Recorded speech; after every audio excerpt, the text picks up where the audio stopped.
समय में एक छोटे तालाब के किनारे एक मगरमच्छ रहता था। उसने एक भले ब्राह्मण से आग्रह किया कि वह उसे बनारस नदी के तट पर ले जाकर छोड़ दे, जिससे वहीं पर जीकर वह वहीं मर जाए। ब्राह्मण ने मगरमच्छ के आग्रह को बिना सोचे समझे स्वीकार कर लिया। उसने मगरमच्छ को अपने झोले में डाला और चल दिया बनारस की पवित्र नदी की ओर। वहां पहुंचकर जैसे ही ब्राह्मण ने मगरमच्छ को नदी में उतारना चाहा, मगरमच्छ ने तो ब्राह्मण को अपने बड़े बड़े जबड़ों में जकड़ लिया। और जैसे ही मगरमच्छ ब्राह्मण को मारना चाह रहा था, ब्राह्मण जोर से चिल्लाया, तुम कितने एहसान फरामोश प्राणी हो, तुम मेरा एहसान मुझे खाकर चुकाओगे? मगरमच्छ ने उत्तर दिया, मैं तो कुछ गलत नहीं कर रहा हूँ। नियम के अनुसार अपनी जान बचाने के लिए किसी दूसरे प्राणी की जान लेने में कोई दोष नहीं है।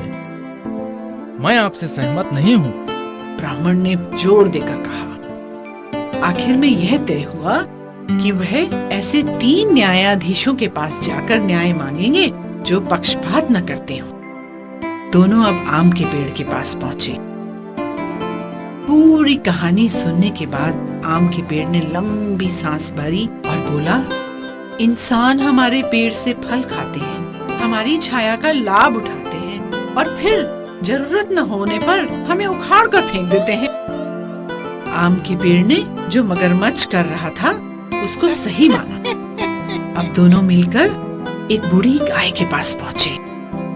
पूरी कहानी सुनने के बाद गाय बोली, हाँ, मेरे ऊपर भी इंसानों ने कोई कृपा तो कभी नहीं की।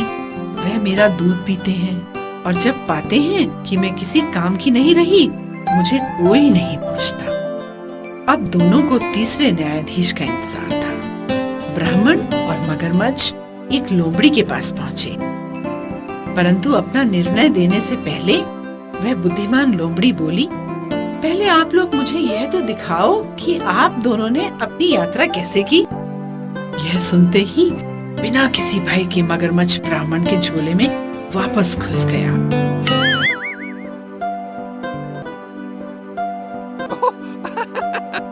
चालाक लोगों से सावधान रहना अच्छा है, क्योंकि उनकी सहायता करके हम खुद खतरे में पड़ सकते हैं। एक तालाब में 3 बड़ी मछलियां रहती थीं। उनमें बहुत गहरी मित्रता थी, परंतु उनकी सोच में बहुत फर्क था। उनमें से एक मछली बहुत समझदार थी। वह हर कार्य सोच समझ कर करती थी। दूसरी मछली बहुत बुद्धिमान, कार्यकुशल और हमेशा खुश रहती थी। पर तीसरी मछली हमेशा भाग्य पर ही विश्वास रखती थी।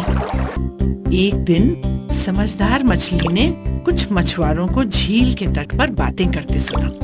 मछली को उनकी बातें सुनने की उत्सुकता हुई। अब मछली को पता लगा कि मछुआरे अगले दिन मछलियों को पकड़ने की योजना बना रहे हैं।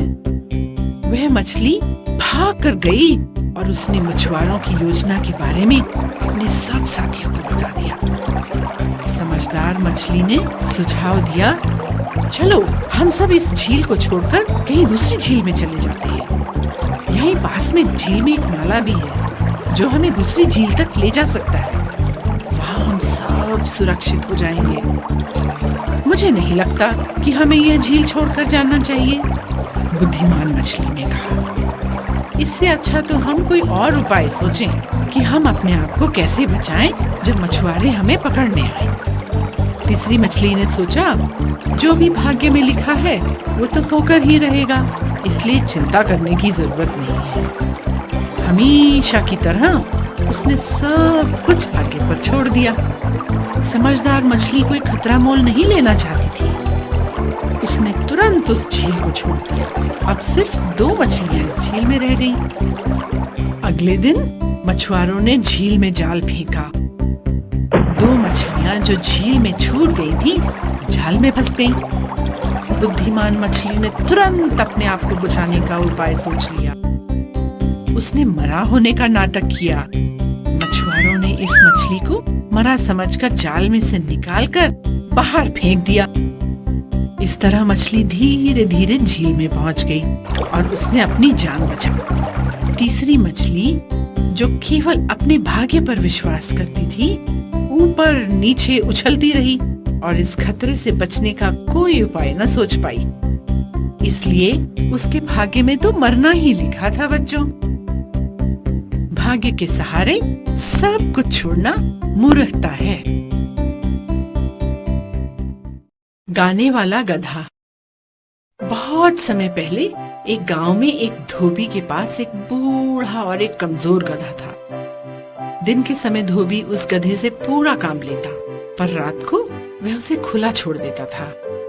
एक रात घूमते हुए उसे एक सियार मिला। सियार को भी एक मित्र मिल गया। अब गधा और सियार साथ साथ घूमते और दोनों बहुत अच्छे मित्र बन गए थे। एक रात उन्हें रसीले बड़े खीरों से भरा एक बहुत बड़ा खेत दिखाई दिया। बस दोनों वहां गए और उन्होंने पेट भरकर खीरे खाए। फिर क्या था, शाम होते ही ये दोनों मित्र इस खेत में पहुंच जाते, छक कर खीरे खाते और कुछ ही समय में दोनों अच्छे मोटे तकड़े हो गए। एक रात जब वह खेत से रसीले खीरे खा रहे थे, गधे ने आकाश की ओर देखकर कहा, वाह, आज तो पूनम की रात है। देखो चांद कितना सुंदर है और तारे भी टिमटिमा रहे हैं। मेरा तो गाने को मन कर रहा है। सियार ने कहा, नहीं नहीं नहीं, तुम ऐसा मत करना, तुम खतरा मोल ले रहे हो। इस खेत के मालिक को अगर तुम्हारी आवाज सुनाई दी तो पत्थर मार डालेगा, और तुम्हारी आवाज मधुर भी तो नहीं है। तुम कितने बेसुरे हो। मुझे मालूम है, तुम मुझसे जलते हो। कहकर गधे ने अपनी बेसुरी आवाज में रेंगना शुरू कर दिया। खतरे को महसूस कर सियार चुपचाप जाकर खेत के एक कोने में बैठ गया। खेत का मालिक बड़ी बड़ी लठियां लेकर वहां पहुंचा। गधा अभी भी रेंग रहा था। माली ने गधे की खूब जमकर पिटाई की और एक बड़ा सा पत्थर उसके गले में बांधकर उसको खेत से बाहर निकाल दिया। अब सियार वहां से निकलकर बाहर आया। उसके गले में बड़ा पत्थर लटका हुआ देखकर मुस्कुराता हुआ बोला, लगता है तुम्हारे मधुर संगीत के लिए खेत के मालिक ने तुम्हें यह उपहार दिया है जो तुम्हारे गले में लटक रहा है। काश मैंने तुम्हारी बात मानी होती। गधे ने शर्म से कहा और धीरे धीरे सियार के पीछे चलता रहा। तो अच्छे मित्र की सलाह मानने में ही भलाई है।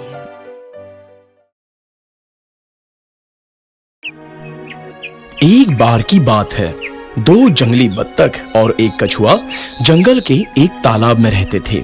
वो लोग बहुत अच्छे दोस्त थे। एक बार की गर्मी के मौसम में जंगल में भारी सूखा पड़ गया। इसके कारण तालाब सूखने लगा। अब ये तालाब हमारे रहने लायक नहीं रहा, चलो कोई और घर ढूंढते हैं। ऐसे एक बत्तख ने दूसरे से कहा। दूर कहीं एक नया तालाब ढूंढ लिया उन्होंने।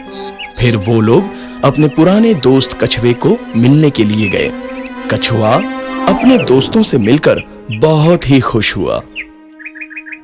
दोनों बत्तख ने अपने नए तालाब की खूबसूरती की प्रशंसा की। कछुआ बेचारा रोने लगा और बोला, काश मेरे पास पंख होते तो मैं भी उड़कर वहां आ जा सकता। दोनों बत्तख ने जब कछुए की बात सुनी तो उन्हें बहुत ही दुख हुआ। वो अब अपने दोस्त को यहाँ नहीं छोड़ सकते थे। प्यारे दोस्त, अब हम तुम्हें यहाँ नहीं छोड़ सकते, उन्होंने कछुए से कहा। कछुए ने एक युक्ति लगाई। उसने कहा, अगर तुम दोनों अपने मुंह में एक लकड़ी के दोनों छोर पकड़ो तो मैं उसे बीच में से कस के अपने मुंह में पकड़ूंगा। इस तरह मैं तुम्हारे साथ नए घर में चल सकता हूँ। अच्छा उपाय है, बस तुम रास्ते में अपना मुंह मत खोलना वरना गिर जाओगे। ऐसा बत्तख ने कहा। कछुआ मान गया और वो हवा में उड़ने लगा। अपने बत्तख दोस्तों के साथ लकड़ी को अपने मुंह से पकड़कर जैसे ही वो एक गांव के ऊपर से उड़ने लगे, वहां लोग खुशी से चिल्लाए, अरे देखो, उड़ता हुआ कछुआ! कछुआ बड़ा उत्तेजित हुआ। उसने अपना मुंह खोला और वो गिर गया और उसका वहीं पर अंत हो गया। दोनों बत्तख अपने दोस्त को खोकर बहुत रोए। जब वो अपने नए घर वापस लौट रहे थे तो एक बत्तख ने दूसरे से कहा,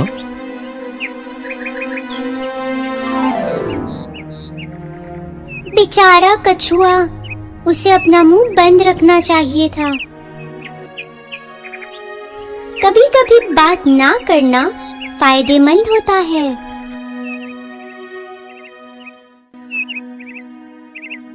वो उड़कर नीचे गए उसे ढूंढने के लिए। खुशकिस्मती से वो घास के एक बड़े ढेर पर गिरा था। बत्तख अपने दोस्त कछुए को जिंदा देखकर बहुत खुश हो गए। अब तुम समझ गए होंगे कि मुंह कब बंद रखना चाहिए। कछुआ बात को समझ गया और शर्म से उसका सर झुक गया। एक घने पेड़ पर एक सुंदर तोता रहता था। उसके दो छोटे छोटे बच्चे थे जो देखने में बिल्कुल एक जैसे लगते थे। एक दिन जब मम्मा तोता खाना लेने गई, एक शिकारी धीरे से उस पेड़ पर चढ़ा और घोंसले से उसने दोनों बच्चों को उठा लिया। और जब उनको झूले में डाल रहा था, एक तोता तो उड़ गया पर दूसरे को उसने झूले में डाल लिया और अपने घर ले गया। वहां से एक साधु महात्मा जा रहे थे। उन्होंने बड़े प्यार से उसे उठाया और अपने आश्रम ले। इस तरह दोनों तोते बड़े हो गए, एक तोता शिकारी के साथ और दूसरा साधु महात्मा के साथ आश्रम में पलने लगा। बहुत दिन बीत गए बच्चों। एक दिन एक राजा उस जंगल से गुजर रहा था। उसे एक आवाज सुनाई दी, मालिक, मालिक, आप तीर कमान उठाकर इस आदमी को तुरंत मार डालो। राजा ने अपनी गर्दन घुमाई और देखा, अरे यह तो तोता था। ये कैसी अजीब चिड़िया है। राजा ने सोचा और आगे बढ़ गया। साधु महात्मा की कुटिया में पहुंचकर वह पानी पीने अंदर गया। राजा ने अब दूसरे तोते के पिंजरे की ओर देखा। ये भी ऐसा ही तोता होगा जिससे मैं अभी मिलकर आ रहा हूँ। स्वागत है, स्वागत है, हे महान राजा, तुम्हारा इस घर में स्वागत है। सुनकर राजा आश्चर्य में पड़ गया। सोचने लगा, देखने में तो शिकारी का तोता भी बिल्कुल ऐसा ही दिखता था, परंतु स्वभाव में कितना अंतर है। राजा पिंजरे के पास गया और बोला, मैंने जंगल में एक तुम जैसा तोता देखा था जो देखने में तो तुम्हारे ही जैसा था, पर स्वभाव में बड़ा कठोर था। क्या वह शिकारी के घर में रहता था? तोते ने पूछा। हाँ हाँ, वही था वो तोता। राजा ने तुरंत उत्तर दिया। तोते की आंखों में दुख के आंसू बह निकले और उसने राजा को बताया, वही तो मेरा बेचारा भाई है। हम दोनों एक ही घोंसले में रहते थे। एक दिन जब मेरी माँ दाना चुगने गई हुई थी, एक शिकारी ने हम दोनों भाइयों को अपने जाल में फंसा लिया। मैं तो बचकर निकल गया और मेरा भाई उसी शिकारी के पंजे में फंस गया। मेरा बेचारा भाई शिकारी के साथ रहकर उसके जैसा ही क्रूर बन गया। पर मेरे मालिक बहुत अच्छे हैं, साधु प्रवृत्ति के हैं, इसलिए मैं ऐसा हूँ। अच्छी संगति का अच्छा प्रभाव और बुरी संगति का बुरा। एक समय एक बड़ी पहाड़ी के नीचे मंदविष नाम का एक सांप रहता था। वह अब बूढ़ा हो चला था और भोजन की तलाश करने के लिए वह बहुत कमजोर हो गया था। अब उसने सोचा, अब बिना प्रयत्न किए मुझे भोजन प्राप्त करने के बारे में सोचना चाहिए। जल्दी ही उसे एक उपाय सूझा। वह एक ऐसे तालाब के किनारे गया जिसमें बहुत से मेंढक रहते थे और उदास मुंह बनाकर तालाब के किनारे बैठ गया। समय बीतने लगा। एक मेंढक जो रोज सांप को उदास देखा करता था, पूछने लगा, साहब, आजकल आप शिकार नहीं करते? सांप बहुत दुखी आवाज में बोला। हाँ मित्र, कल रात मैंने भूल से एक ब्राह्मण के बेटे को काट लिया था और वो मर गया। उसने गुस्से में मुझे शाप दिया कि तुम्हें अब पूरा जीवन अपने शिकार की सेवा करनी होगी और जो भी तुम्हें वो खाने को दें उसी पर तुम्हें अपना जीवन निर्वाह करना होगा। इसीलिए मैं तुम्हारी सेवा करने यहाँ आया हूँ। बहुत जल्दी ये कहानी मेंढक के राजा के पास पहुंची। वह स्वयं सांप के पास गया कि उसे पता तो लगे जो वह कह रहा है वह सच है क्या। चालाक सांप ने मेंढक राजा को पूरा विश्वास दिला दिया कि वो जो कह रहा था वह बिल्कुल सच है। मेंढक राजा बहुत प्रसन्न हुआ और सीधे उस चालाक सांप की पीठ पर चढ़कर बैठ गया।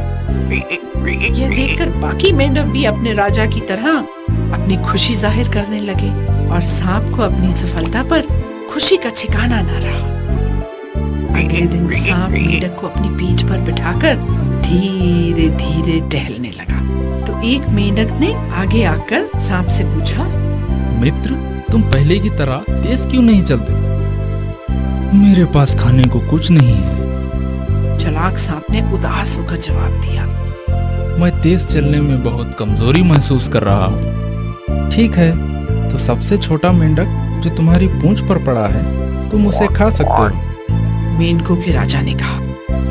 यह सुनकर तो सांप की खुशी का ठिकाना न रहा। उसने जल्दी से झपट्टा मारकर एक मेंढक को खा लिया। इस प्रकार रोज मेंढक राजा सांप की पीठ पर चढ़ते और अंत में सांप को एक मेंढक खाने को कह देते। इस तरह से बहुत दिन बीत गए बच्चों, और सांप तालाब के लगभग सारे मेंढक खा चुका था, एक मेंढक राजा को छोड़कर। अरे, इस बारे में तो मेंढक राजा भी अनजान थे। अगले दिन मेंढक राजा ने सांप की पीठ पर घूमने के बाद फिर वही शब्द दोहराए, पूंछ के पास बैठे आखिरी मेंढक को तुम खा सकते हो। सुनते ही सांप ने जल्दी से राजा मेंढक को निगल लिया। इस प्रकार सारी मेंढक प्रजा का दुखद अंत हो गया। उन्होंने चालाक दुश्मन का विश्वास जो किया था बच्चों, बिना सोचे समझे कार्य का अंत हमेशा दुखद होता है।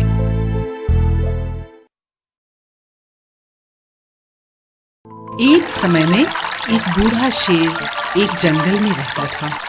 वह जंगल का राजा भी था। जब यह शेर बूढ़ा हो गया तो उसने एक मंत्री रखने का विचार किया। अब राजा ने लोमड़ी को अपना मंत्री बनाने की सोची, क्योंकि वह सब जानवरों से ज्यादा बुद्धिमान मानी जाती है। लोमड़ी बहुत बेमन से शेर की बात मानी। वह राजा की बात टाल भी तो नहीं सकती थी ना। शेर राजा ने अपने मंत्री को उसकी जिम्मेवारी समझाते हुए बताया, मैं तो जंगल का राजा हूँ, इसलिए शिकार करने नहीं जा सकता। इसलिए अब ये तुम्हारी जिम्मेदारी रहेगी कि मेरे भोजन के लिए तुम्हें रोज एक जानवर लाना होगा। लोमड़ी के पास और कोई चारा नहीं था। उसे अपने राजा के लिए भोजन ढूंढने जाना ही पड़ा। रास्ते में उसे एक गधा मिला। गधे को देखते ही लोमड़ी को एक उपाय सूझा।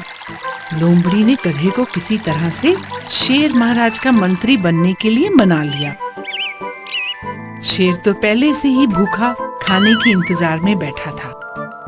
जैसे ही उसने गधे को देखा, वह उसको झपटा और उसने उसे मार डाला। चालाक लोमड़ी ने सोचा, मैंने अपनी बुद्धि से गधे को यहाँ तक तो ले आई, इसलिए सबसे अच्छा भोजन मेरे ही हिस्से में आना चाहिए।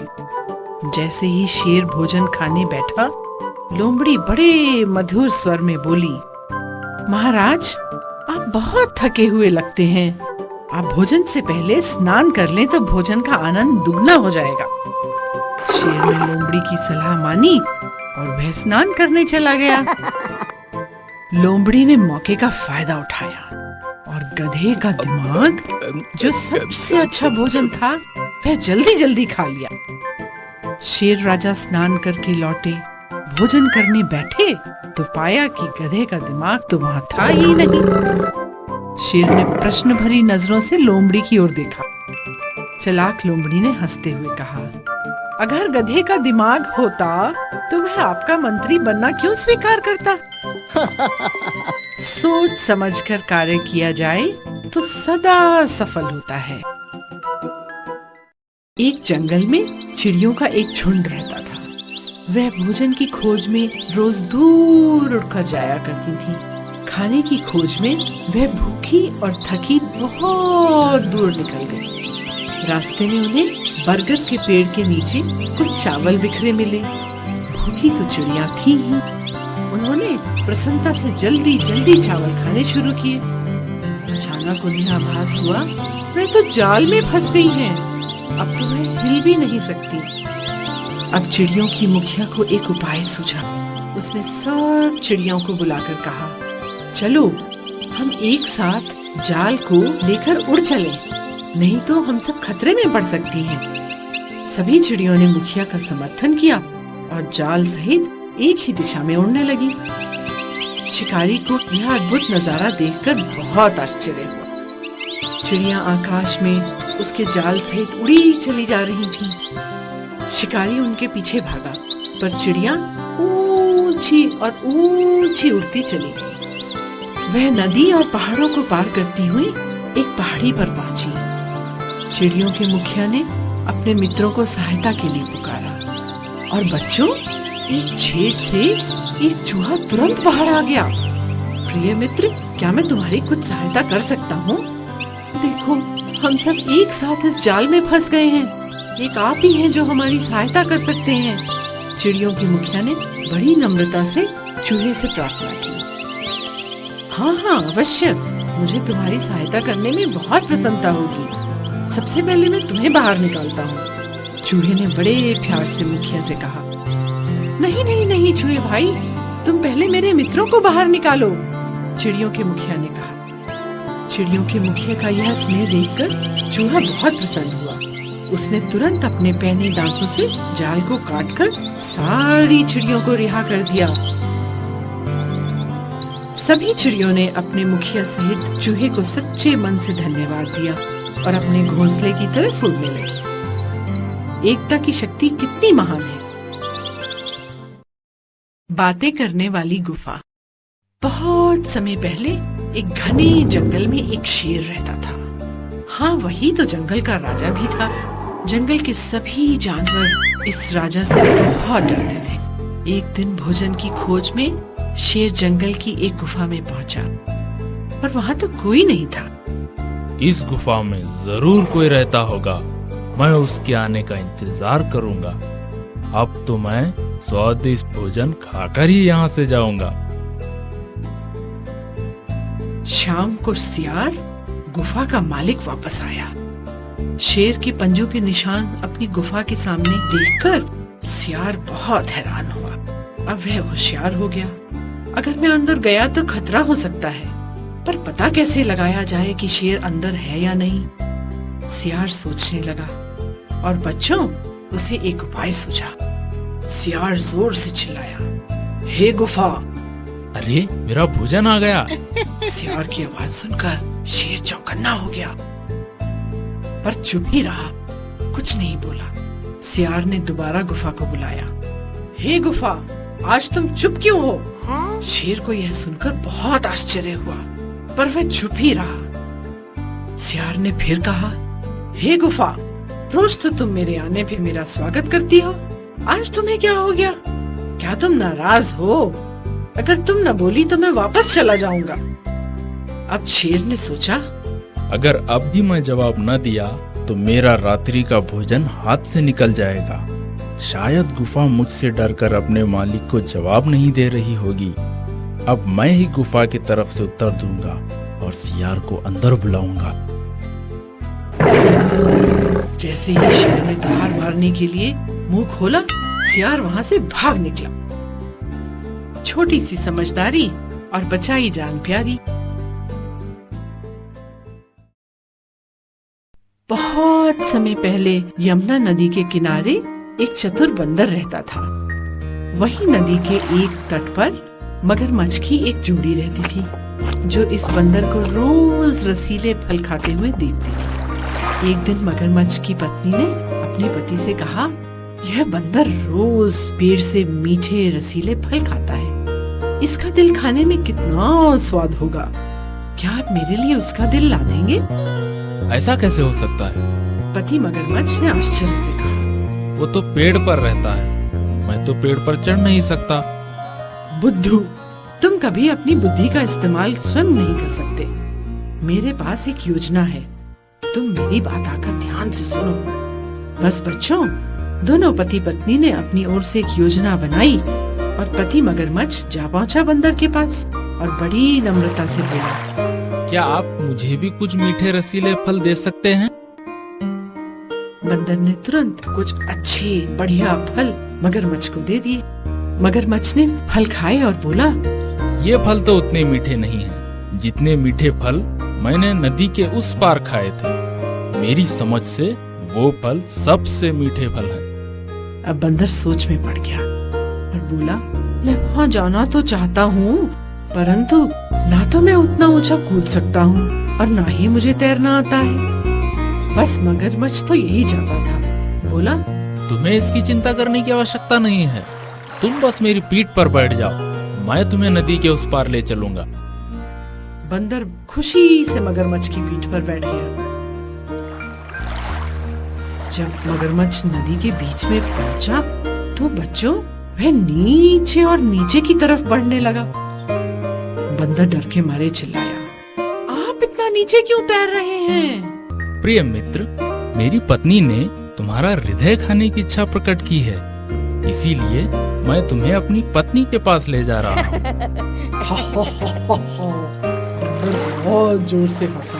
अपना दिल तो मैं पेड़ पर ही छोड़ आया, अगर तुमने मुझे पहले बताया होता तो मैं अपना दिल साथ लेकर आया होता। यह कहकर बंदर मुस्कुराया। चलो अभी जल्दी चलकर अपना दिल पेड़ पर से ले आए। जैसे ही मगरमच्छ नदी के किनारे पहुंचा, बंदर कूदकर नदी के तट पर पहुंचा और अपने पेड़ पर जा बैठा। समझदारी और हाजिर जवाबी से जान कैसे बचाई।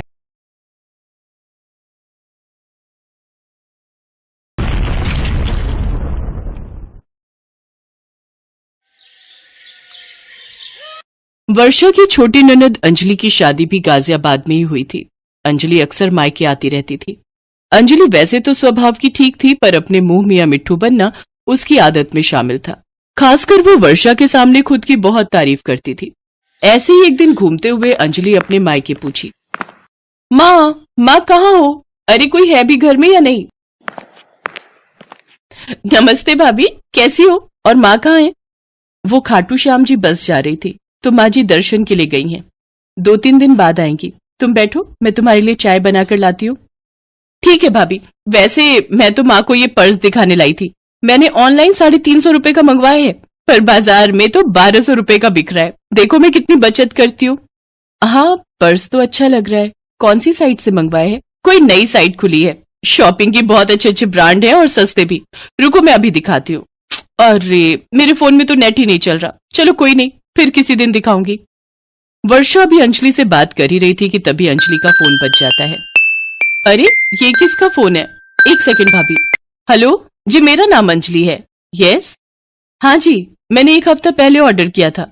जी मुझे मिल गया है मेरा पार्सल। जी बिल्कुल, आपकी सर्विस बहुत अच्छी है। डिलीवरी वो मुझे समय पर दे गया था। जी, पैकेजिंग भी बहुत अच्छी है। ओह मतलब मैं कुछ समझी नहीं।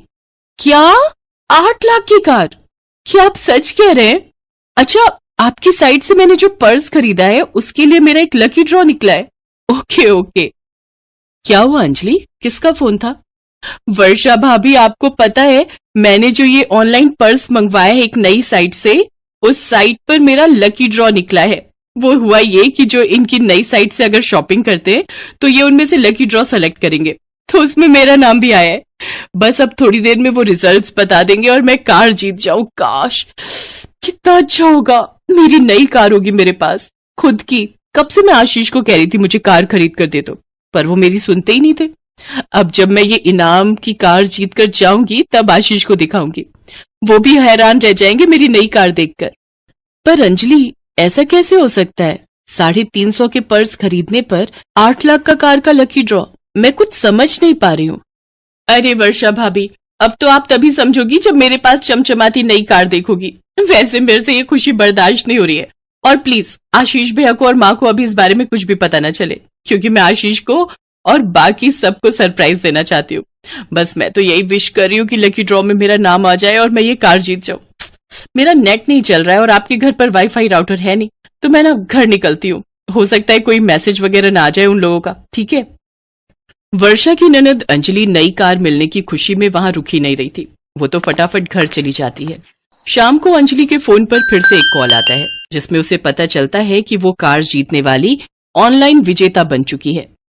अच्छा, मतलब मुझे 50,000 रुपए आपको सबमिट करने होंगे। ठीक है, तो जब मुझे कार मिलेगी तो वो 50,000 रुपए मेरे वापस आ जाएंगे। तो मैं कल आपको 50,000 रुपए सबमिट कर दूंगी। आप मुझे ऑफिस का एड्रेस भेज दीजिए। अंजलि कंपनी के ऑफिस का एड्रेस ले लेती है। वो खुशी से फूली नहीं समा रही थी। वो घमंड में आकर अपनी भाभी वर्षा को फोन मिलाती है। अब तो देखना सब दंग रह जाएंगे, मैं कितनी बढ़िया कार जीत चुकी हूँ। बस अब तो एक दिन की बात और है, नई कार मेरे दरवाजे पर खड़ी होगी। अंजलि, मुझे ये ठीक नहीं लग रहा। तुम उन्हें 50,000 रुपए किस चीज के दे रही हो? ऐसे तो कहीं नहीं देखा। मेरी मानो तो एक बार फिर सोच लो। कहो तो मैं तुम्हारे साथ चलती हूँ। नहीं नहीं, मैं अकेली चली जाऊंगी। अच्छा नहीं लगता दो दो लोग जाएं। और अब तो आपको सीधा मैं पार्टी ही दूंगी, बस मेरी नई कार आने दो। और भाभी, आपको तो बिल्कुल भी नॉलेज नहीं है कि आजकल लकी ड्रॉ निकलते हैं, बहुत लोग इनाम जीतते हैं। मुझे तो ऐसा लग रहा है मैंने इनाम में कार जीती है, इसलिए आप मेरे से ईर्ष्या कर रही हो। यही बात है ना? ऐसा नहीं है अंजलि, तुम मेरी छोटी बहन जैसी हो। मैं तो सिर्फ तुम्हें समझा रही थी, क्योंकि आजकल बहुत धोखे होते हैं। चलो तुम एक बार हो आओ, फिर मुझे बताना। वर्षा का स्वभाव इतना अच्छा था कि वो अंजलि की किसी भी बात का बुरा नहीं मानती थी। उसे तो बस इस बात की चिंता थी कि अंजलि किसी नुकसान में ना पड़े। अगले दिन अंजलि अपने पति आशीष को बिना बताए कंपनी के ऑफिस जाती है जहां से उसे फोन आया था। वहां अंजलि की तरह ही कुछ लोग और भी बैठे थे। अंजलि उनसे भी बात करती रही। अंजलि को तसल्ली थी कि वो सचमुच कार जीत रही है। मैडम, ये जो और लोग आपको दिख रहे हैं, इन्होंने भी आपकी तरह ही कार को जीता है। 50,000 रुपए आप रिसेप्शन पर जमा करवा दीजिए, बाकी सबके जमा हो चुके हैं। एंड आपके लिए ये बहुत बड़ी खुशखबरी है कि आपकी नई कार जो आपने लकी ड्रा में जीती है, वो कल सुबह 11 बजे तक आपके घर के दरवाजे पर खड़ी होगी जी। सच? Oh, thank you so much sir. मुझे नहीं पता था कि आपकी साइट से इतना सस्ता सामान खरीदने के बाद एक दिन ये मौका भी आएगा। मैं अपनी सारी फ्रेंड्स को आपकी शॉपिंग साइट के बारे में जरूर बताऊंगी। बधाई हो मैम, आपके साथ साथ मैंने भी नई कार जीती है। वाकई में बहुत अच्छी शॉपिंग साइट है ये। अच्छा, आपने भी कार जीती है? कॉन्ग्रेचुलेशंस। अंजलि को अपने साथ के और लोगों को वहां देखकर तसल्ली हो जाती है। अंजलि रिसेप्शन पर पैसे जमा कर देती है और खुशी खुशी घर आ जाती है। उस रात तो अंजलि को खुशी के मारे नींद ही नहीं आ रही थी। वो तो सोच रही थी कि अगली सुबह जल्दी से हो और 11 बज जाए। क्या बात है अंजलि, तुम बार बार घड़ी की तरफ क्यों देख रही हो? और आज तो तुम बहुत जल्दी उठ गई और तुम तो बिल्कुल रेडी हो चुकी हो, जैसे कहीं जाने का प्लान है। हाँ, वो मेरी एक फ्रेंड ने आना था तो उसी का वेट कर रही हूँ। आप नाश्ता करो, मैं अभी आई। 11:30 हो गए। उन लोगों ने तो कहा था 11 बजे तक कार आ जाएगी। हो सकता है ट्रैफिक में लेट हो गए हो। थोड़ी देर और इंतजार करती हूँ। काफी देर तक जब कोई कार अंजलि के दरवाजे पर नहीं आई तो अंजलि ने फोन मिलाना शुरू किया, पर सामने से कोई फोन नहीं उठा रहा था। अंजलि पूरी तरह से घबरा चुकी थी। वो आशीष के जाने के बाद उस एड्रेस पर दोबारा पहुंचती है, पर ये क्या, वहां पर तो कोई ऑफिस था ही नहीं। अंजलि घबरा जाती है। उसके साथ के 4-5 लोग और थे, वो भी परेशान हो रहे थे। सबको सच्चाई पता चल जाती है। उन सबके साथ धोखा हुआ था, उन्हें ठगा गया था। वो एक ठग शॉपिंग साइट थी जो बहुत से लोगों का पैसा लेकर भाग चुके थे। अंजलि रोती हुई वर्षा के पास पहुंचती है और उसे सारी बात बताती है। वर्षा भाभी, अब मैं क्या करूंगी? वो रुपए आशीष ने रखने के लिए दिए थे। अब आशीष मेरे से उन रुपयों के बारे में पूछेंगे तो मैं क्या जवाब दूंगी? मैंने तो सोचा था जब कार आएगी तो वो पैसे वापस आ जाएंगे, पर अब ऐसा नहीं होगा। चिंता मत करो अंजलि, कोई ना कोई रास्ता निकल आएगा। परेशान मत हो, रोना बंद करो, चुप हो जाओ। वर्षा जानती थी कि अंजलि अगर अपना कुछ भी सोना बेचकर पैसे लेगी तो आशीष को पता चल जाएगा। इसलिए वर्षा अपनी सोने की चेन बेच देती है और 50,000 रुपए अंजलि को दे देती है। अंजलि की आंखों में आंसू आ जाते हैं। उसने जो गलती की थी उसके बारे में सिर्फ वर्षा जानती थी। वर्षा ने किसी को भी अंजलि की इस गलती के बारे में नहीं बताया, न ही अपनी सास को, न ही अपने पति को, और आशीष तक भी ये बात नहीं पहुंची। वर्षा भाभी, मुझे आपकी बात माननी चाहिए थी। मैंने आपकी बात को नहीं माना और आज धोखाधड़ी का शिकार हो गई। पर आपने मेरे ऊपर जो एहसान किया ये मैं कभी नहीं भूलूंगी, और मैं वादा करती हूँ कि मैं ऐसे धोखाधड़ी और नकली शॉपिंग साइट से कभी कुछ नहीं मंगवाऊंगी।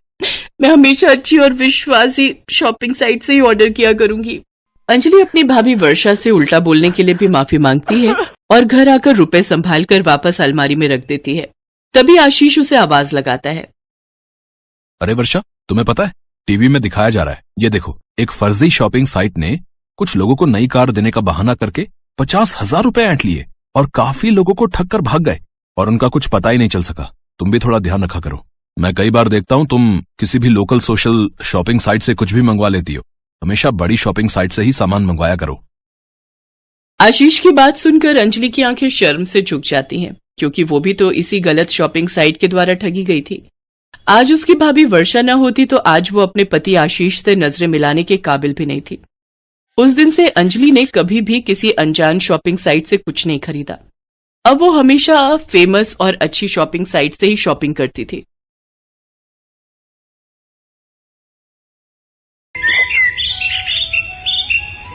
छोटू चल बेटा जरा जल्दी कर, वो 5 नंबर वाले टेबल पर कस्टमर बहुत देर से खाने का इंतजार कर रहा है और बाहर भी लाइन बढ़ती जा रही है। इतना लेट करेंगे तो सब बगल वाले होटल में चले जाएंगे। बस मालिक 5 नंबर वाले का ऑर्डर तैयार है और यहाँ कुछ टेबल भी बस खाली होने वाली हैं, तो बाहर वाले कस्टमर्स अब अंदर आ सकते हैं। ये है सत्यभान और इसका होटल अतिथि देवो भव। जैसा इस होटल का नाम था ठीक वैसा ही यहाँ का काम था। होटल के अंदर आने से पहले हर कस्टमर का तिलक किया जाता था और फिर बड़े ही सम्मान के साथ उसे बिठाकर खाना परोसा जाता था। इस अनोखे तरीके की वजह से ही सत्यभान का ये होटल बहुत मशहूर था और बड़ी दूर दूर से लोग यहाँ खाना खाने आते थे। होटल के खाने का बढ़िया स्वाद और यहाँ की साफ सफाई भी एक बड़ी वजह थी कि आसपास के कई होटलों और ढाबों को छोड़कर कस्टमर सत्यभान के पास ही आते थे। सर मेरा नाम रमन है, मैं पब्लिक टाइम्स अखबार से आया हूँ, मुझे आपका इंटरव्यू करना है। अच्छा हाँ क्यों नहीं, आइए आइए। रुकिए पहले मैं आपका तिलक करूंगा। हाँ अब ठीक है, अब आप यहाँ आराम से बैठिए। छोटू जल्दी से साहब के लिए गर्मा गर्म कचौड़ियाँ और बढ़िया चाय तो लेकर आ। हाँ तो सत्यभान जी, सबसे पहले मैं आपका पूरा होटल और यहाँ की किचन देखना चाहूंगा। वैसे सुना तो मैंने ये है कि आप किसी को भी अपनी रसोई में लेकर नहीं जाते, लेकिन मुझे तो आपके वहाँ लेकर जाना ही होगा, वरना ये इंटरव्यू अधूरा रह जाएगा। अरे बस वो बात ऐसी है कि आप तो जानते ही हैं, होटल के बिजनेस में सारा खेल खाने में इस्तेमाल होने वाले मसालों और रेसिपी का ही है और यहाँ मैंने और मेरे साथियों ने बड़ी मेहनत से ये सब तैयार किया है। अच्छा लेकिन आपके यहाँ जो लोग काम करते हैं, मतलब आपके साथी, अगर उनमें से किसी ने धोखा दिया तो? नहीं नहीं, ऐसा तो हो ही नहीं सकता। यहाँ जितने भी लोग मेरे लिए काम करते हैं वो सब के सब मेरे गांव से ही हैं, यानी सब मेरा परिवार है। आज तक का रिकॉर्ड है, मुझे मेरा कोई साथी छोड़कर नहीं गया। ये तो वाकई बहुत बड़ी बात है। लेकिन अब तो आप इतने मशहूर हो गए, आपका होटल एक ब्रांड बन चुका है, तो लोग आपकी रसोई को अंदर से देखना चाहते हैं। आप चिंता मत कीजिए, मैं आपके मसालों और रेसिपीज का राज नहीं खोलूंगा, लेकिन रसोई के अंदर की कुछ फोटोज तो चाहिए होंगी आपके इंटरव्यू के साथ छापने के लिए। सत्यभान उस पत्रकार को समझाने की कोशिश करता है, लेकिन वो खुद ही उस पत्रकार की बातों में फंस जाता है। अखबार में अपना इंटरव्यू और फोटो छपने की बात से वो बहुत खुश था और इसी खुशी में वो बह गया और उस पत्रकार को उसने अपने होटल का एक एक कोना बहुत अच्छे से दिखाया। साथ ही अपनी रसोई में ले जाकर अपने सारे तौर तरीकों और रेसिपीज का भी अनजाने में खुलासा करता गया। वो पत्रकार होटल की लगभग हर चीज की तस्वीर ले रहा था। इंटरव्यू के दौरान उसने सत्यभान से कई सवाल पूछे, जिनके जवाबों में सत्यभान के सारे सीक्रेट खुलते जा रहे थे। अच्छा सत्यभान जी, बहुत अच्छा लगा आपसे मिलकर। इंटरव्यू के लिए शुक्रिया, अब मैं चलता हूँ। जी जी आपका बहुत शुक्रिया। अब वैसे ये सब कब छपेगा अखबार में? बस यही 1-2 दिन में, मैं आपको फोन पर इन्फॉर्म करूंगा। इतना कहकर वो पत्रकार सत्यभान के होटल से बाहर निकलता है और कुछ दूर पहुंचते ही मुस्कुराते हुए अपने गले में पहना हुआ आई कार्ड उतारकर एक कूड़े के ढेर में फेंक देता है। बड़ा अक्लमंद समझता था खुद को, एक नंबर का बेवकूफ निकला ये तो। असल में ये आदमी कोई पत्रकार था ही नहीं, पास ही मौजूद एक दूसरे होटल के मालिक का रिश्तेदार था, जो पत्रकार बनकर सत्यभान के सारे सीक्रेट जानने के लिए उसके पास गया था। ये आदमी अपने मकसद में पूरी तरह से कामयाब हो चुका था। इधर सत्यभान रोज सुबह के अखबार में अपने इंटरव्यू के छपने का इंतजार कर रहा था। जा छोटू, देख तो अखबार आ गया होगा। अब तो पूरे 4 दिन हो लिए, आज तो पक्का अपनी फोटो छपी होगी। छोटू फौरन उस दिन का अखबार लेकर आता है, लेकिन बीते दिनों की तरह उसमें भी सत्यभान और उसके होटल का जिक्र तक नहीं था। ये देखकर सत्यभान उदास हो जाता है। ऐसा कई दिनों तक होता रहा। फिर सत्यभान ने उम्मीद ही छोड़ दी और ये सब कुछ भुला दिया। फिर एक दिन अचानक सत्यभान के होटल में रेड पड़ जाती है। फूड इंस्पेक्टर अपने कुछ आदमियों के साथ सत्यभान के होटल पहुंचते हैं और वहां मौजूद हर चीज की जांच करने लगते हैं। देखिए, हमें आपके होटल के खिलाफ शिकायत मिली है कि आप खाने में नकली सामान का इस्तेमाल करते हैं। ये कैसी बातें कर रहे हैं आप? सालों से मैं इस होटल को चला रहा हूँ, वो भी पूरी ईमानदारी से। अगर ऐसा है तो हमें यहाँ की तलाशी लेने दीजिए। चलिए हटिए यहाँ से।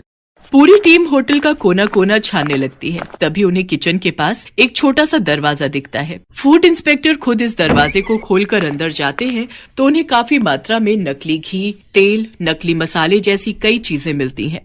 तो ये है तुम्हारी ईमानदारी का सबूत? हाँ, शर्म आनी चाहिए तुम्हें। सत्यभान को कुछ समझ ही नहीं आ रहा था कि आखिर उसके साथ हुआ क्या। खाद्य विभाग की टीम सत्यभान के होटल को सील कर देती है। साथ ही सत्यभान को जेल भेज दिया जाता है। एक ही पल में सत्यभान का सब कुछ बर्बाद हो गया था। उसका परिवार सड़क पर आ गया था। सत्यभान खुद को बेगुनाह साबित नहीं कर सका और उसका सब कुछ जुर्माने की रकम अदा करने में चला जाता है। उसके गांव के लोग जो उसके लिए काम किया करते थे वो भी उसका साथ छोड़कर गांव वापस चले जाते हैं, सिवाय छोटू के। चलो, तुम्हारी जमानत हो गई है। जमानत की बात सुनकर सत्यभान चौंक जाता है। वो बाहर आकर देखता है तो एक वकील के साथ खड़ा छोटू उसका इंतजार कर रहा था। छोटू, तूने ये सब कैसे किया बेटा? तेरे पास इतने पैसे कहाँ से आए? मैं तो बिन माँ बाप का एक लावारिस था मालिक। आपने मुझे सहारा दिया था तो मैं आपको इस हाल में अकेला कैसे छोड़ देता? आपको याद है, मैं हर महीने की तनख्वाह से कुछ पैसे जोड़ता था अपनी आगे की पढ़ाई के लिए। बस वही आज काम आ गए।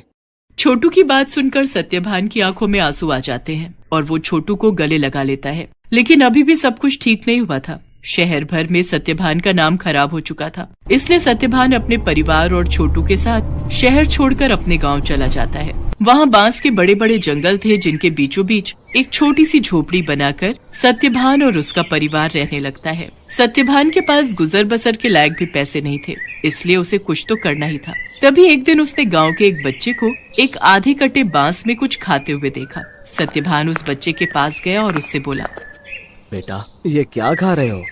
ये हरे बांस का अचार है और ये रोटी है। ये बर्तन, ये भी बांस से बना है। वो यहाँ गांव में बांस ही सबसे ज्यादा उगता है ना, तो हम लोग इसी का ज्यादा से ज्यादा इस्तेमाल करते हैं। उस बच्चे की बात सुनकर जैसे सत्यभान के दिमाग के घोड़े दौड़ने लगे। उसने फौरन छोटू को अपने पास बुलाया और उसे कुछ समझाने लगा। फिर अगले दिन तड़के सुबह ही वो छोटू के साथ बांस के जंगल में गया और ढेर सारी बांस की लकड़ियाँ काट कर ले आया। सत्यभान और छोटू दिन रात लगे रहे और देखते ही देखते उन दोनों ने सिर्फ बांस की मदद से पूरा का पूरा होटल बनाकर तैयार कर लिया, जहां दीवारें भी बांस की थीं और सारे बर्तन भी। अब सवाल ये था कि इस होटल में पकेगा क्या? मालिक, आप चिंता मत कीजिए, हमें जाकर सब लोगों से बात करनी चाहिए जो शहर में अपने साथ काम करते थे। मुझे विश्वास है कि वो सब हमारा साथ जरूर देंगे। छोटू की बात मानकर सत्यभान अपने गांव के लोगों से बात करता है। धीरे धीरे गांव के कई लोग उसकी मदद के लिए आगे आते हैं। कई लोग उसे मुफ्त में राशन देते हैं, जिसके साथ हरे बांस का इस्तेमाल करके सत्यभान और छोटू होटल के लिए खाना बनाते हैं। और इस तरह एक बार फिर सत्यभान का होटल चल पड़ता है। लेकिन हालात अब पहले से बहुत अलग थे। कई दिनों तक सत्यभान के होटल में एक भी ग्राहक नहीं आता। फिर एक दिन शहर से कुछ दोस्तों का एक ग्रुप वहां आता है और सत्यभान के अनोखे होटल को देखकर चौंक जाता है। कुछ नया आजमाने के इरादे से वो सभी सत्यभान के होटल के अंदर आ जाते हैं। सत्यभान उन सब की बहुत ही अच्छे से खातिरदारी करता है और फिर भाई वाह, मजा आ गया। ये तो बिल्कुल ही नया एक्सपीरियंस था। शहर से इतनी दूर इतनी अच्छी सर्विस और उससे भी बढ़िया खाना। सच में बहुत अच्छा लगा यहाँ आकर। और सबसे बड़ी बात, मुझे तो पता ही नहीं था कि बांस को भी खा सकते हैं, वो भी इतने अलग अलग रेसिपीज में। सत्यभान के खाने और अलग किस्म के होटल की तारीफ वो सभी दोस्त अपने दूसरे दोस्तों से जाकर करते हैं, जिसके चलते और भी लोग खास तौर पर सत्यभान के होटल में खाना खाने वहां पर आते हैं। सत्यभान की सर्विस और खाना बहुत जल्दी अपना पहचान बना रहा था। लोग शहर के हाई फाई होटल छोड़कर सत्यभान के पास गांव में आ रहे थे। धीरे धीरे सत्यभान की गाड़ी पटरी पर आने लगती है और उसके पुराने साथी जो गाँव में ही थे वो भी उसके पास काम पर लौट आते हैं। मालिक, भगवान की दया से अब सब ठीक हो रहा है, लेकिन अब तक ये समझ नहीं आया कि आखिर वो सब नकली सामान उस दिन अपने होटल में आया कहाँ से। ये पहेली तो सच में सुलझानी ही होगी छोटू। मुझे लगता है मुझे कुछ करना चाहिए। सत्यभान के पास अब इतने पैसे जमा हो चुके थे कि वो अपने खिलाफ रची गई साजिश की जांच करवा सकता था। वो अपने केस को रीओपन करवाता है और एक प्राइवेट डिटेक्टिव की मदद से सारा सच बाहर निकलवाता है। असल में रमन जो सत्यभान के पास पत्रकार बनकर आया था, ये सब उसके और उसके रिश्तेदार की सांठगांठ थी, जो सत्यभान के पुराने होटल के पास ही अपना होटल चलाता था। साथ ही सत्यभान की तरक्की से जलता भी था। रमन के द्वारा जुटाई गई जानकारी की मदद से ही वो सारा नकली सामान रातों रात चुपके से सत्यभान के होटल के अंदर पहुंचाया गया था। प्राइवेट डिटेक्टिव ने सारे जरूरी सबूत जुटा लिए थे, जिनकी मदद से दूध का दूध और पानी का पानी हो गया। दोषियों को सजा मिली और सत्यभान को उसकी खोई हुई इज्जत। शहर में मौजूद सत्यभान की सारी संपत्ति उसे वापस मिल जाती है, जहां सत्यभान फिर से अपना होटल शुरू करता है।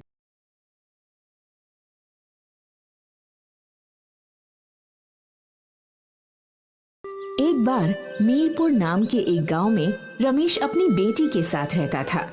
वह बहुत गरीब था। वह मोची का काम करके जैसे तैसे गुजारा कर रहा था। एक दिन बहुत बारिश हो रही थी। रास्ते में पैर फिसलने के कारण वह गिर गया और उसका एक पैर टूट गया। घर आकर, बेटी मीना, कहाँ हो तुम? मेरी मदद करो। मीना अपने पिता की आवाज सुनकर भाग कर आती है और उन्हें देखकर रोने लगती है और कहती है, पिताजी, आपको इतनी चोट कैसे लग गई? रमेश रास्ते में हुई सारी बात बताता है। उसे सुनकर मीना सोचती है, अब घर कैसे चलेगा? घर में बहुत थोड़ा सा ही सामान है और इतनी बारिश हो रही है, कोई काम ढूंढने भी नहीं जा सकती। रमेश के घर से थोड़ी दूरी पर गांव के मुखिया रामलाल का घर था। वह बहुत अमीर आदमी था। उसका एक बेटा भी था जिसका नाम गोपाल था। गोपाल बहुत घमंडी लड़का था। कुछ दिन पहले ही मीना ने अपने पिताजी को रामलाल से बात करते सुना था कि उन्हें किसी काम करने वाली की जरूरत है। मीना रामलाल के यहाँ जाके, काका, तुम्हारे घर काम वाली की जरूरत थी ना? हाँ थी, तो पर तुम क्यों पूछ रहे हो? काका, मुझे ये काम की बहुत जरूरत है।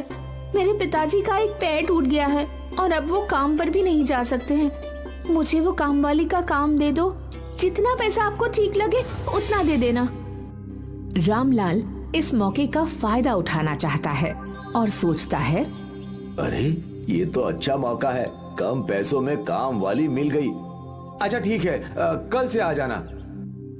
मीना सुबह उठती है और पहले घर का सारा काम करती और फिर अपने पिताजी को दवा देती। उसके बाद रामलाल के घर जाती और सारा काम करती। काका, सारा काम हो गया, अब मैं घर जाऊं? ठीक है, जाओ, कल जल्दी आ जाना। कल गोपाल के कुछ दोस्त आने वाले हैं, तो उनके लिए खाना बना देना। सिर हिलाकर, ठीक है काका। मीना घर जाती है तो देखती है कि घर में कुछ बचा नहीं है पकाने को और सोचती है, क्या बनाऊं और पिताजी को क्या दूं? मुझे भी बहुत भूख लगी है और कुछ खाने को भी नहीं है। तभी उसकी नजर रोटी के डिब्बे पर पड़ती है। उसमें 2 रोटियां होती हैं। मीना पिताजी को वो 2 रोटी और नमक दे देती है और खुद पानी पीकर पेट भर लेती है।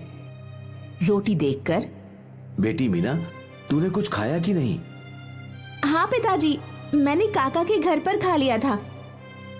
ऐसा कहकर मीना भूख से रोती हुई सो गई। सुबह उठकर रोज की तरह घर का काम किया और जल्दी से रामलाल के घर गई और अलग अलग प्रकार के व्यंजन बनाए।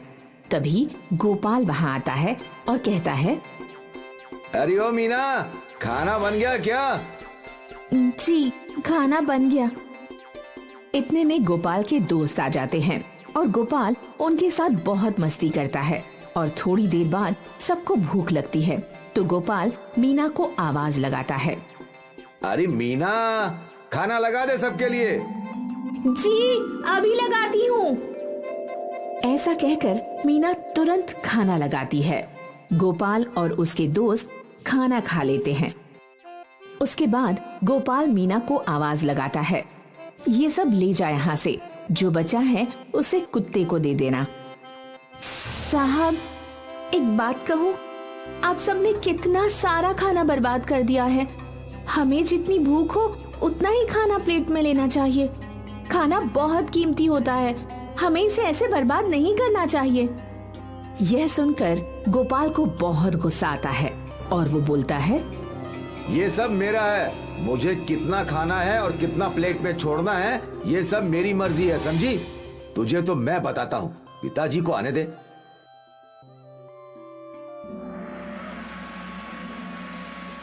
काका, क्या ये बचा हुआ खाना मैं ले लूं? वैसे भी कल इसे कूड़े में ही फेंकना है। ठीक है। अगली सुबह मीना आती है और काम करके बचा हुआ खाना लेकर जा रही होती है। तभी ये तुम्हारे हाथ में क्या है? बेटा कुछ नहीं, बचा हुआ खाना है जो हम कूड़े में फेंक देते हैं। कुछ दिन बाद मीना रामलाल से अपनी तनख्वाह मांगती है।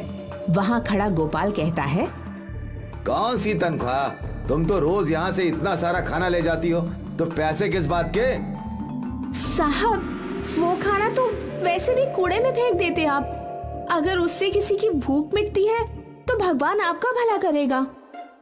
पिताजी देखो कैसे बहस कर रही है। जिस दिन मेरे दोस्त आए थे उस दिन भी ये ऐसे ही बहस कर रही थी। पिताजी ना जाने खाने के साथ और क्या क्या ले जाती होगी। ये सब सुनकर रामलाल मीना को बिना तनख्वाह दिए काम से निकाल देता है और मीना रोते हुए वहाँ से चली जाती है। बड़ी आई थी मुझे समझाने, अब पता चलेगा जब भूखे सोना पड़ेगा। मीना सड़क के किनारे बैठकर रोने लगती है। तभी उसकी अध्यापिका वहाँ से गुजर रही होती है। उसे ऐसी हालत में देखकर अध्यापिका मीना से, बेटी मीना, ये तुमने क्या हाल बना रखा है और तुम स्कूल क्यों नहीं आ रही हो? मीना रोते हुए सारी बात अध्यापिका को बताती है। मीना पढ़ने में बहुत अच्छी थी, इसलिए अध्यापिका उसे कहती है, तुम मेरे साथ स्कूल चलो, तुम मेरे घर में काम कर लेना और मैं तुम्हारा एडमिशन सरकारी स्कूल में करवा देती हूँ। वहाँ तुम मुफ्त में शिक्षा ले सकती हो। ये सुनकर मीना बहुत खुश होती है, क्योंकि अब वो अपनी शिक्षा के साथ साथ अपनी भूख को भी काम करके शांत कर सकती है। इधर रामलाल अपने काम में बेईमानी करते हुए पकड़ा जाता है। उसे पुलिस पकड़ कर ले जाती है। पुलिस उसकी सारी जमीन और घर अपने कब्जे में कर लेती है। अब गोपाल बिल्कुल अकेला हो जाता है। उसके पास कुछ खाने को नहीं होता। उसे बहुत भूख लगी होती है। वह पड़ोसी के पास जाकर, मुझे बहुत भूख लगी है, अगर कुछ खाने को है तो दे दे। कोई उसे खाने को नहीं देता और उसे भगा देते हैं। वहीं से गुजर रही मीना ये सब देखती है और गोपाल को अपने साथ ले जाती है और उसके घर जो रूखा सूखा होता है वो गोपाल को खाने को देती है। भूखा गोपाल जल्दी जल्दी सब खा लेता है। मैंने तुम्हारे साथ इतना गलत किया, फिर भी तुम मुझे अपने साथ अपने घर लाई और खाना भी खिलाया। मुझे माफ कर दो मीना। मैंने तुम्हें माफ किया। मैंने तुम्हें खाना इसलिए खिलाया क्योंकि मैं जानती हूँ कि भूख क्या होती है। अमीर हो या गरीब, सबकी भूख एक जैसी ही होती है। ये सुनकर गोपाल दोबारा माफी मांगता है और उस दिन के बाद से गोपाल मीना को अपनी बहन बना लेता है और वो खुशी खुशी रहने लगते हैं।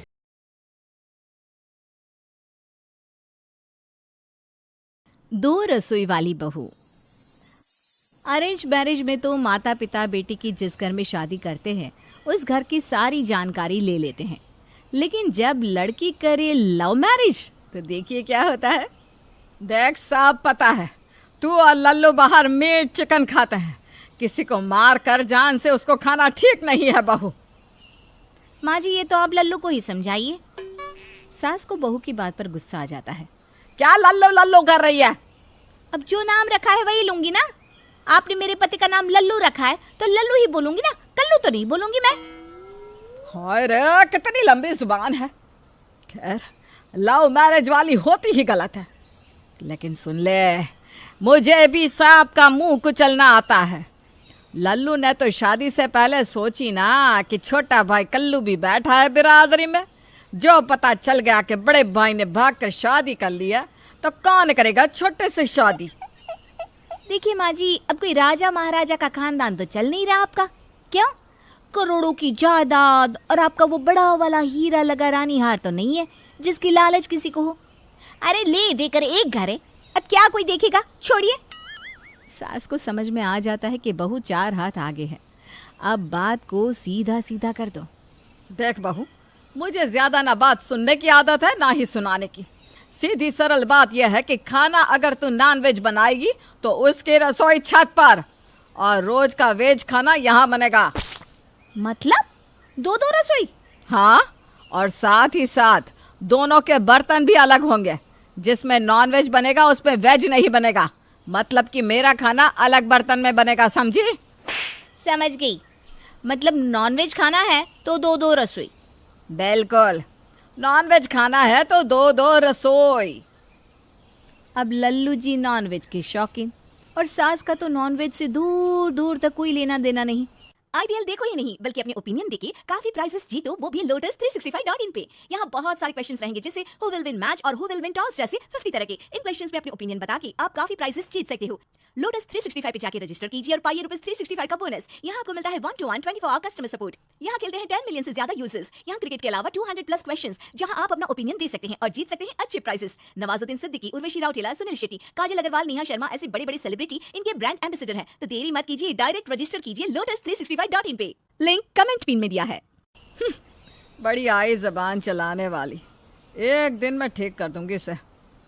एक रोज शाम को पति घर आता है और अरे मेरी रामकली, ये ले मुर्गा, आज तो मुर्ग मसलम बना दे। हाँ जी, खाने का मन तो मेरा भी कर रहा था। रुकिए, पहले माँ का खाना बना दूं, फिर बनाती हूँ छत पर जाकर। छत पर क्यों? फिर बीवी पति को सारी बात बताती है। सोचती है अब तो सास की खबर पति लल्लू ही लेगा, लेकिन मुझे ये तो पता था कि माँ को नॉनवेज बिल्कुल पसंद नहीं है। देखो थोड़ा मुश्किल है, या तो एक काम करते हैं, मैं ये मुर्गा किसी को दे देता हूँ, तुम ना वेज ही बना लो, खा लूँगा मैं। आज से मुर्गा कौन जाने देगा भला। ना ना रहने दो, बना देती हूँ, मेरा भी खाने का मन था। बस ये दो दो रसोई का टिटिम्बा। खैर, बहू लग जाती है पहले सास के लिए दाल चावल सब्जी रोटी चटनी पापड़ और फिर हाय रे, लल्लू जी सही बोल रहे थे, वेज ही खा लेते। लेकिन अब मैंने वो भी खाना इतना नहीं बनाया है, छत पर ही जाना होगा। बहू साड़ी को लपेटकर छत की यात्रा को पूरी करती है। प्याज को पीसने से लेकर चिकन को धोने का काम पूरा हो जाता है। गैस में लग जाती है आग, लेकिन हाय रे कुकर, वो तो अभी ऊपर आया ही नहीं। बहू भाग कर नीचे आती है, कुकर लेकर ऊपर जाती है और चढ़ जाता है कुकर गैस की आग में। लो जी, प्रोसेस शुरू। लेकिन कैसे? हे भगवान, ये क्या, तेल का डिब्बा, वो तो लाना ही भूल गई। वो फिर भाग कर नीचे जाती है और तेल लेकर आती है। लेकिन ये क्या, जब तक वो तेल लेकर आई तब तक तो कुकर ही जल गया, चारों ओर धुआं ही धुआं। अरे कल मुझे क्या जलाकर खाक किया है? कुछ तो बोल। कुछ नहीं माँ जी, वो कुकर जल गया है। अरे नहीं संभलती रसोई तो बता दे, तलाक दे दे मेरे बेटे को। कोई अरेंज मैरिज वाली ले आऊंगी, कुकर जला कर रख दिया। बहू भी तमतमाती नीचे आती है, लेकिन सामने बैठे भूखे पति को देखकर मन मारकर वापस ऊपर चली जाती है। वो चिकन बनाती है, रोटी चावल बनाकर पति को आवाज देती है, ए जी ऊपर ही आ जाओ, यहीं बैठकर खा लेते हैं। अब मेरी हिम्मत नहीं कि मैं नीचे आऊं। सास बेटे को आंखें दिखा देती है और बेटा डर कर, वो क्या है ना, नीचे कूलर के सामने आराम से खाएंगे, यहीं ले आ। बीवी पैर पटकते कभी कुकर लेकर आती तो कभी चावल रोटी तो कभी सलाद। मजा ही आ गया, आत्मा तृप्ति हो गई। मैं तो कहता हूँ कि मुर्गा अमर हो गया मेरे पेट में। हाँ, लेकिन यही हाल रहा ना दो दो किचन का तो मैं ज़रूर शहीद हो जाऊंगी। अरे तीसरे तल्ले में किचन कौन करता है? मैं करती हूँ। क्या सोच रही है, मेरी बुराई करेगी और मैं सुन लूंगी? कतई नहीं। सास बहू की रोज की लड़ाई किचन को लेकर या फिर उसके सामान को लेकर शुरू ही रहती है। फिर एक रोज, हाय रे, धर्म भ्रष्ट कर दिया इस लड़की ने। अरे जरा तो शर्म करती, किस कढ़ाई की सब्जी दे दी। बहू देखती है कि नॉनवेज बनाने वाले बर्तन में ही सास की सब्जी बन गई है। अब माँ जी वो क्या है कि, चुप कर, मेरा सारा मूड खराब कर दिया। लेकिन माँ जी इसमें तो एक बार भी चिकन नहीं बना है, ये तो नई रखी है, पिछली बार भी कुकर में बनाया था। चुप कर, मैं कह रही हूँ ना, बिल्कुल चुप। ज़बान तो तीर की तरह चलती है। माना नहीं थी, लेकिन क्या नाम से खरीदी थी? चिकन। अब इसमें तू आलू बना या गोभी, नाम तो उसका भी चिकन हो जाएगा ना। हाय रे, कैसी बहू से पाला पड़ा है। सास जोर जोर से रो रही होती है तो आसपास की औरतें जमा हो जाती है। सभी सास बहू की बात को सुनकर वही निष्कर्ष निकालती है जो सही है, यानी कि सास सही है। आप लोगों को क्या लगा था? हम तो बहन को कब से जानते हैं, पहले पति से परेशान रहती थी, अब बहू से। हाँ बहन, वो भी ऐसे ही नॉनवेज खाते और मेरा धर्म भ्रष्ट करते थे। अब वो गए तो ये आ गई। अरे बहू को काबू में क्यों नहीं रखती? बोलो कि नॉनवेज नहीं खाना तो नहीं खाना, बोलो। अरे हाँ, मैंने बोला नहीं खाना है, पर बहू है ये, जबान कितनी लंबी है, क्या जानो तुम। हाँ, लव मैरिज की है ना लल्लू की, तो यही मिलेगी लव मैरिज वालियाँ। बहू को सुनकर गुस्सा आ जाता है कि भाई एक ऐसी कढ़ाई जो कि नई है, बस इस नाम से खरीदी गई थी कि इसमें नॉनवेज बनेगा, अब उस पर पहली बार सब्जी बन गई तो वो कैसे नॉनवेज हो सकती है? माना मुझसे गलती हो गई कि एक नई कढ़ाई में मैंने सब्जी बना दी, लेकिन क्या वो नॉनवेज होगी? और क्या बात बात पर लव मैरिज वालियाँ बोलते रहते हो आप लोग? आप लोगों को प्यार नहीं है अपने पति से? क्या वो लव नहीं है? मेरा बस शादी के पहले से था, तो क्या हो गया? लो जी, ये भी सुन लो, हमें भी लव मैरिज वालियों से तोला जा रहा है। चलो बहन, हम तो चल रहे हैं, शाम के खाने का वक्त है। आज तो नॉनवेज बनाना है मैंने, पता ही है हड्डी गलने में कितना वक्त लगता है। तो क्या छत पर रसोई है आंटी जी आपकी भी? अरे पागल नहीं है हम जो नॉनवेज के लिए छज्जा चढ़े, हम तो सब साथ में ही खाते हैं। अरे भाई, बर्तन धो देते हैं, इससे ज़्यादा क्या कर सकते हैं। बहू सास की ओर देखती है। सास इससे पहले कि बहू हावी हो जाए सबको घर से बाहर निकाल देती है और दरवाज़ा बंद कर लेती है। चल, इस बार माफ़ किया, अगली बार ये मत करना। जाकर पानी ले आ। हाँ, मुझे कोस कोस के थक गई होंगी, क्यों? लाती हूँ पानी। बहू सास को पानी देती है। एक दिन की बात है, बहू के घर वाले खाने पर आने वाले होते हैं। बहू पति को फ़ोन करती है, सुनो ना लल्लू जी, वो मेरे भाई भाभी आ रहे हैं रात को खाने पर, तो आते वक्त आप मुर्गा ले आना। अरे रहने दो ना, तुम परेशान हो जाती हो ऊपर नीचे कर करके, कुछ अच्छा सा वेज में ही बना लो ना। अच्छा जी, मेरे घर वाले आ रहे हैं तो वेज बना लो। नहीं, बनाऊंगी तो मैं नॉन वेज ही, वैसे भी मुझे बनाना है ना, मैं बना लूंगी। बहू किसी तरह सारा खाना बनाकर छत पर जाती है और नॉनवेज बनाकर जैसे ही सारा सामान लेकर नीचे आ रही होती है, उसका पैर फिसल जाता है और सारा गर्मा गर्म नॉनवेज बहू के ऊपर। हाय रे मेरी बहन, ओहो, इतना सारा सामान ऊपर से क्यों ला रही थी? बहू बेहोश हो जाती है। उसे होश आता है तो वो बुरी तरह जली होती है और सामने खड़े होते हैं डॉक्टर और पुलिस। बहू देख, तेरे भाई ने पुलिस बुला ली है। अरे बेटा, बता इन्हें, मैंने तुझे नहीं जलाया, लेकिन तू क्यों बोलेगी? मेरी तो जिंदगी अब जेल में ही बीतेगी। क्या रे बुढ़िया, जब नीचे किचन थी तो क्या जरूरत थी बहू को इतना बड़ा कुकर लेकर ऊपर से नीचे आने की, वो भी गर्मा गर्म? अब बोलिए, क्या आपकी सास ने आपको ऊपर खाना बनाने के लिए मजबूर किया? बहू, जिसे जलन के मारे दर्द हो रहा था, वो देखती है कि पुलिस ने उसकी सास को जोर से पकड़ रखा है। पहले आप मेरी सास का हाथ छोड़िए, छोड़िए। मेरी सास नॉनवेज नहीं खाती, इसलिए मैंने ही किचन ऊपर कर लिया था। दो किचन के कारण ऐसा हुआ, इनका कोई कसूर नहीं है। इन्होंने तो मुझे मना किया था, लेकिन मैं नहीं मानी। अरे ननद रानी, क्यों झूठ बोल रही हैं? नहीं भाभी, मैं सच बोल रही हूँ, मैं अपने 2 किचन से खुश हूँ। सास की आंख पर आती है।